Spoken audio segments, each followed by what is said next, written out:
முத்துராமலிங்க தேவரின் ஆன்மீக பாதை தேசத்தின் வளர்ச்சிக்கு தொடர்ந்து ஒளியேற்றுவதாக பிரதமர் நரேந்திர மோடி பெருமிதம் தெரிவித்துள்ளார்.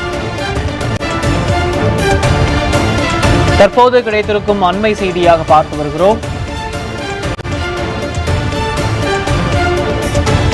பசும்பொன் முத்துராமலிங்க தேவரின் குரு பூஜையை ஒட்டி பிரதமர் மோடி எக்ஸ் வலைதள பதிவில் இவ்வாறு பதிவிட்டுள்ளார். தேவரின் அரும் பணிகள், கொள்கைகள் எதிர்கால தலைமுறையினருக்கான உத்வேகத்தின் கலங்கரை விளக்கமாக திகழும் என பிரதமர் நரேந்திர மோடி பெருமிதம் தெரிவித்துள்ளார்.